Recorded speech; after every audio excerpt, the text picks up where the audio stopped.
The mysterious appearance.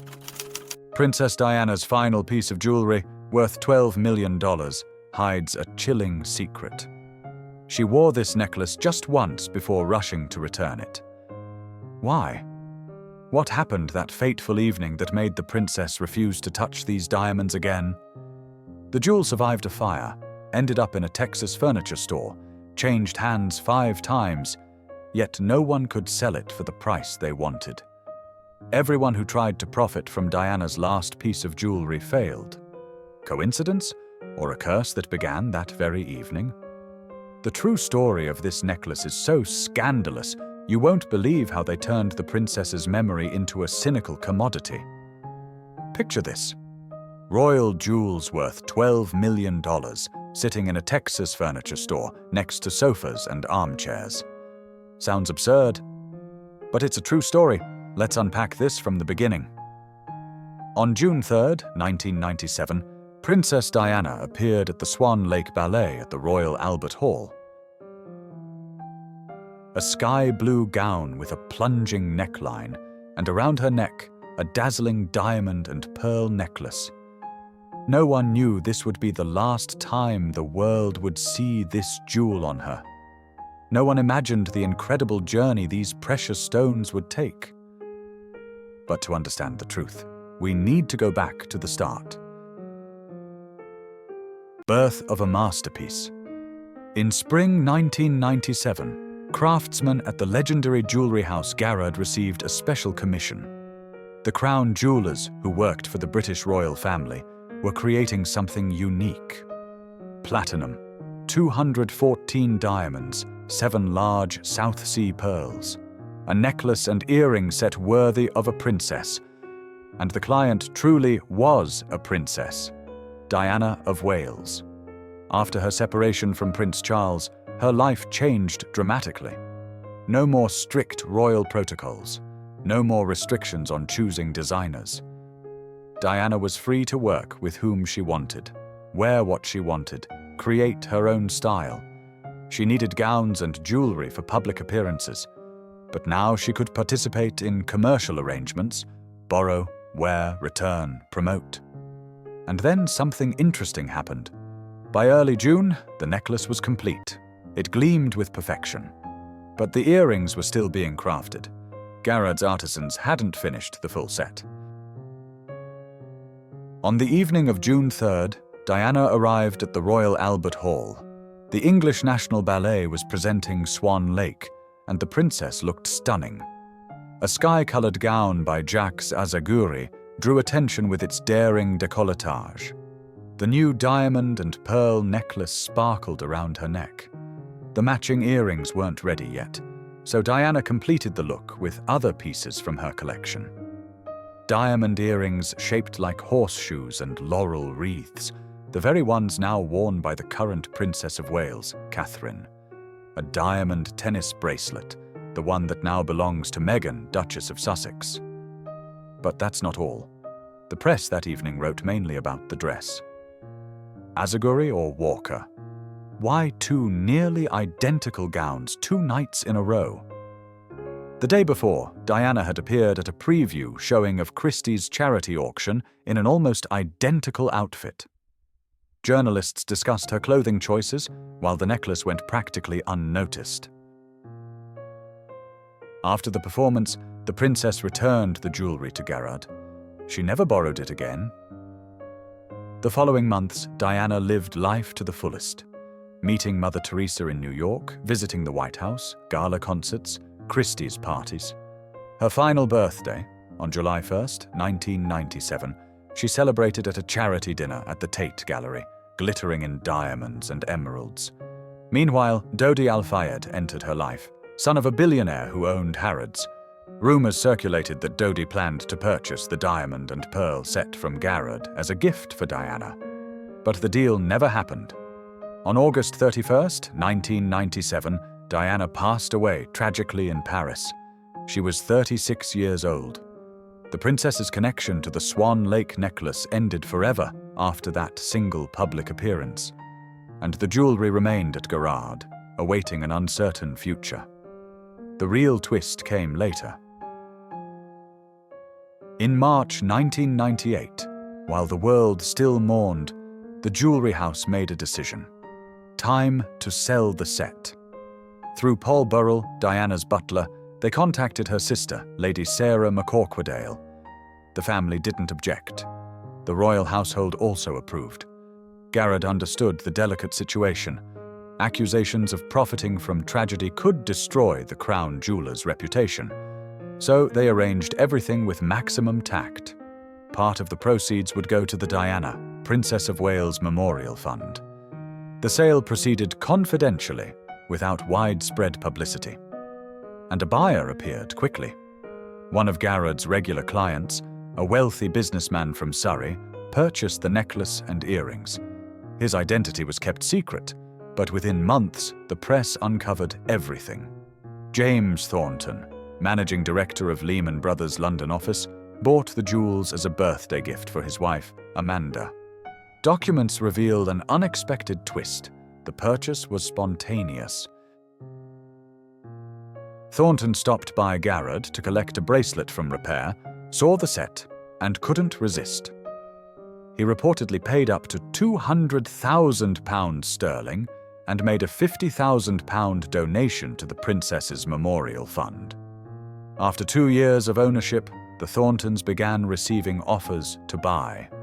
Many offers. Amanda Thornton simply had no opportunity to wear such lavish jewelry regularly. Social outings were rare, and keeping jewels worth hundreds of thousands of pounds at home was burdensome. "My wife has no occasion to wear them," James Thornton explained to the Sunday Telegraph. "We decided it would be better to allow someone else to enjoy them. It's a wonderful thing to own, but now the time has come for someone else to appreciate them properly." The next owner changed the jewelry's fate. Actually, not an owner, but an auction house. The Thorntons approached Guernsey's, an American company specializing in selling iconic items. Auction house owner Arlen Ettinger saw incredible potential in the set. Not just jewelry, a pop culture icon. A massive advertising campaign began. The gift of the century, Guernsey's called the upcoming auction. The necklace appeared on the cover of People magazine. The jewels were displayed in New York and Beverly Hills, alongside life-size photographs of Diana. Katie Couric wore the diamond and pearl necklace live on air during the Today Show morning broadcast in the plaza outside the studio, one of the most significant pieces of jewelry that will be offered in the modern era. Ettinger declared, "All expert opinion points to the fact that there will never again be sold any significant item of jewelry from the princess." And now, the truth about what happened next. On December 16, 1999, the Park Avenue Armory on Manhattan prepared to host a special auction. Just 2 lots, necklace and earrings, nothing else. Guernsey's had put all their chips on one bet. Reserve price, $500,000. But Ettinger told the press he expected over $4 million. When people handle these jewels, they are definitely moved by them. There's almost an aura around them, he assured journalists. The room was described as packed, though video footage shows many empty folding chairs. Auctioneer Lorna Kelly opened bidding at the reserve price. The first bid of $500,000 came immediately from 73-year-old New York developer Shep Brosman and his wife, Melba. They wanted to buy the jewelry to manufacture copies and sell them on the QVC television channel. The most important moment lay ahead. A second bid came by phone, $525,000. The Brosmans didn't raise, the hammer fell. A single bid above reserve determined the winner. James Mackingvale, a 48-year-old Texas businessman nicknamed Mattress Mac, became the new owner. Final price with auction house commission, $580,000. Part of the proceeds was to go to UNICEF for landmine removal, one of Diana's favorite charitable causes. Some newspapers wrote about fierce bidding, an interesting description for an auction with 2 bids. Most media acknowledged the obvious. Interest proved far lower than expected. Diana loses her sparkle as jewels go for £362,000, screamed the Express headline. Just a tenth of the expected price. "I feel great," Mackingvale told journalists. "I thought the price would be much higher." Mattress Mac Mackingvale owned the Gallery furniture chain of stores in Houston, but his passion was collecting memorabilia and pop culture artifacts. The flagship store had become a true museum. A 1956 Lincoln Continental that belonged to Elvis Presley stood among sofas and armchairs. Nearby, various rarities from American cultural history. And now, Princess Diana's diamond and pearl necklace joined them. The jewels spent an entire decade in a furniture store. Shoppers selected dining tables and admired royal jewelry. Diana's image had fully crossed into the world of commercialized pop culture. Elvis, Lucy, Marilyn, and now Diana. Franklin Mint dolls, Beanie Babies, countless souvenirs. The necklace became simply one of the most expensive collectibles available on the market. And then a new character enters this story: Fox Television. On December 7, 2000, the network aired a special episode of The Ultimate Auction. The Cowardly Lion costume from The Wizard of Oz, the original manuscript of The Night Before Christmas, iconic items went under the hammer. The necklace and earrings were featured in the program, hosted by Robert Urich and Sarah, Duchess of York. Yes, Fergie herself. Even she reportedly felt nervous about possible accusations of exploiting Diana's memory. Guernsey's launched another massive campaign. Erica Hill from the CBS Morning Show wore the jewelry on air. The auction house assured, "It is commonly believed that these may be the only significant jewels worn by Diana that will ever be sold." Later, this claim proved false, but then it sounded convincing. The necklace and earrings returned to the Park Avenue Armory as Lot 65, among other iconic items. John Lennon artwork, Marilyn Monroe photographs, Liberace's piano. A decade later, the situation changed dramatically. In May 2009, a disgruntled former Gallery furniture employee set fire to the flagship store's warehouse. Flames engulfed the building instantly. Damage ran into millions of dollars. Firefighters battled the blaze, but the showroom suffered water and smoke damage. The necklace and earrings should have burned. By all logic, they were in their usual place in the store, but something incredible happened. At that moment, the jewels were in New York at an exhibition. Pure chance saved the jewelry from destruction. Shortly after the fire, Mackingvale made a decision. 11 years of ownership had come to an end. His daughter Laura wore the set on her wedding day in 2010. After that, Mattress Mac contacted Guernsey's. Another auction. On September 24, 2010, another attempt to sell the jewels took place. The auction house hoped to fetch between $1.5 and $2.5 million. Would the price finally rise? No, and again, no bidding war. The set was purchased by Mark Ginsburg, a Ukrainian developer. Transaction amount, just over $600,000. Virtually the same price as 11 years earlier. The Ginsburg family kept the jewelry for the next 7 years. The necklace and earrings disappeared from public view. And now we approach the main point. In 2017, for the 20th anniversary of the Paris tragedy, the Ginsburgs decided to sell the set. Again through Guernsey's, again an auction in New York. But this time with an entirely different price. $12,100,000. Read that again. $12 million. For jewelry purchased for less than $1 million just 7 years earlier. For a necklace Diana wore exactly once. The auction house built a convincing argument.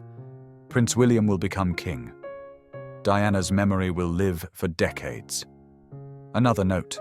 While many prominent figures fade with the years, Princess Diana is as vivid today as she was in those times when she was truly the most revered woman on the planet. The auction materials stated.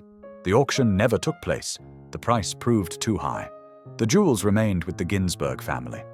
Photographs captured an important moment. Now, in 2023, a new attempt is being prepared. Guernsey's released another press campaign. The auction is scheduled for June. New price? Up to $15 million. Guernsey's is once again honored to present to the world Princess Diana's historic jewels. The auction house announces solemnly. This time, part of the proceeds will supposedly go toward rebuilding Ukraine. The charitable component should convince buyers they're honoring the princess's memory. So what's the real story of this necklace? Jewelry created for a princess who wore it only once, a jewel returned to the jewelry house and never again adorning Diana. A set passing from hand to hand, from London to Texas, from a furniture store to a Ukrainian developer. An item they haven't been able to sell for the desired price for a quarter century. The Swan Lake necklace became a symbol of how memory transforms into merchandise, how tragedy becomes a marketing campaign, how a single public appearance in June 1997 spawned decades of speculation and auctions. Diana wore this jewelry for 3 hours at a ballet performance. For those 3 hours, it's valued at $12 million. What will happen next with these jewels remains unknown. The story continues. That's the whole truth. There was no curse, just human greed that turned Diana's final jewel into an endless chain of failed speculation. The necklace the princess wore only once became a symbol of how memory can be turned into merchandise. Isn't that sadder than any mystical curse? If this story grabbed you as much as it grabbed me, hit that like button. Subscribe to the channel and turn on notifications so you don't miss new investigations into royal secrets. Even more captivating stories about jewels that changed the fate of entire empires await you. Until next time.